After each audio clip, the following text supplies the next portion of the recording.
Hey guys, today I thought it'd be fun to just sort of talk about Cheshire Park, the new map that was added to Modern Warfare. Talk about what I like about it, what I don't like about it, and just know this is from about 26 games I've played on here, including private matches and stuff. I've been playing on it all day since they added it. I did a play session on it, and then I got some gameplay, and that's the gameplay you're seeing here, and then I live streamed it. You guys watched that in my Unlocking the Rytech AMR stream. That was an awesome stream, by the way, guys. Thank you to everyone that donated: Fuzzy Nuts, Ready Plays, Drafter, Gamerboy Bathwater, Zwaymander, Zyphane, God, so many of you, Oni Agent, ATG, so many people donated. Honestly, if you donated during that stream, go ahead and let me know in the comment section, and I will make sure to hit the little heart on your comment. I really do appreciate you guys' support. It was an amazing stream, and honestly, one of the things that made that stream so good, sorry guys, it wasn't just you, it was this map. I enjoyed playing on this map. And how I would describe this map is a happy medium. It's a happy medium between messy and complex and a little bit large, and still being fast-paced and good for twitch shooting. This is a messy 3-lane map. It's got some maze-like areas, but for the most part, it is 3-lane through and through. It has very predictable lanes on left, right, and middle, and it feels good to play because it's not too terribly hard to learn. That being said, the buildings that are in the corners of these maps and in different areas are complicated. They have messy pieces of cover, they're multi-roomed, they're multi-windowed, they're multi-doored, and there's little maze-like areas that are by these buildings, and you'll see them throughout the gameplay, and hopefully you'll be able to tell what I mean. Now, this map gives a lot of Overwatch positions. There's a lot of rooms you can sort of camp in, you can snipe from. It's very scary if you're a rusher, I know. But the rooms and elevated areas that you can camp in are porous as hell. There's so many doors and windows that lead to these buildings, it's sort of hard to lock them down. Not impossible, and the interiors are sort of complicated and you can sort of fuck with people in there. But it's also very easy to get caught on things in close quarters combat, and just to have people throw RPGs through one of the 3 windows or one of the 2 doors. It's not hard to blow somebody out of these rooms. In fact, I hate saying this, but I highly recommend noob tubes and RPGs for this map if you are going up against people that are locking down these areas. A camper in any of these buildings likely has, 2 to 3, sometimes I think 4 windows to worry about, multiple doors to worry about, so just blow them all to hell. Now, if you want to camp and you want to snipe on these maps, I highly recommend that you use a trophy system. Because the rooms are so porous, getting frag grenades, C4s, RPGs, noob tubes, stuff that explodes, getting that stuff into the buildings and rooms, it's not hard. So I'd recommend running a trophy system if you want to be a camper, and if you want to bust campers, I recommend running Spotter and an RPG. Also, it's not a bad idea to rock an EMP drone so you can take out all of their claymores in one building, as well as their tac inserts and, of course, their heads-up display. Also, a tip for playing on a new map that I didn't share with my Scrapyard video, but you guys gotta be running Counter UAV, Ghost, and a Suppressor when you're playing on a new map. That way, it's harder for people to pinpoint you because people rely more on UAVs and the compass and noises to pinpoint people on maps they don't yet understand. So make sure you're playing stealthy on new maps. It's a really good habit to get into. And when it comes to the pub and the fish and chip shop, there are big, massive windows on the front of these buildings that are low to the ground and super easy to kill from.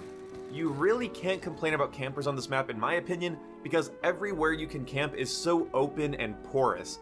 And when it's tight in close quarters, it's still open and porous in the sense that it's surrounded by windows and doors. So yeah, you could be an annoying little corner camper on this map and maybe have some success because the map is just small enough that you'll get good foot traffic through the buildings, but for the most part, you're not going to want to hold still for too long because, again, there are so many places that get hit from once you're in a building. The middle area on the map is quite nice though. It's a very traditional style, middle of the map type of deal. It's got a couple intersecting lanes on the sides. It has, I think, 2 exit and entry points on each side. It's a very generic middle of the Call of Duty map area, and I'm okay with that. I thought it played well for domination. It's just concealed enough while still having a lot of risk involved in capturing a B flag or holding the middle position at all. And when you take away the buildings and everything, you have a very simple 3-lane map. It's just when you add the buildings, you add a little bit of verticality, you add some power positions, and yeah, you add some hiding spots, some safe spaces, some camping areas. But with a very small amount of counterplay, you should be fine. So when it comes to spawns on this map, it is entirely dependent on the game mode. I hate to say it, but it's true. I found Demolition to have very bad spawns, I found Cranked to be okay, Grind to be okay, Domination to be pretty damn good, Team Deathmatch to be pretty damn good as well, and it's pretty easy to avoid getting flanked because there's really only 3 lanes that enemies can use to get to you. There aren't a lot of little passageways and things for them to get to your side of the map. If someone wants to get to your spawn, they will have buildings to utilize once they get there, but it's the getting there that's going to be difficult. So just make sure that one of the lanes always has a teammate on it, and pay attention to if your teammates are dying in those lanes, because that will be your first indicator that a flank might be happening. But really, the spawns aren't terrible on this map. I didn't have a ton of bad, I keep spawning in the same corner and dying over and over again experiences. The worst spawns I experienced on my live stream were when I joined a match in progress where my team was already getting slapped, and it's sort of hard to judge spawns there because when the enemies have total map control and my team that I just joined on was outnumbered for a while, you know, it's hard to judge spawns there. It's gonna be a clusterfuck. It's gonna be a shit show. It's hard to judge. But lastly, the aesthetic. How does this map look? I genuinely think this is probably the prettiest map in Modern Warfare. I love the way it looks. The interiors are beautiful. Everything is so finely detailed. And the texture quality and lighting quality and everything and shadow quality on Xbox One X, it looks beautiful for me on my monitor. And I haven't really had too many visibility problems. In fact, I can't think of one that I had during my stream.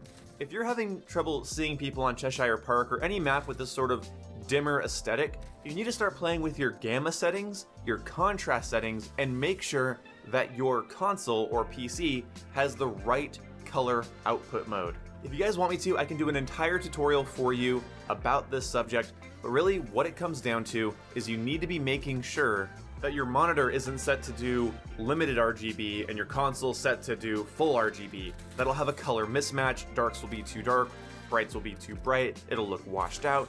You don't want that. Something bad will happen.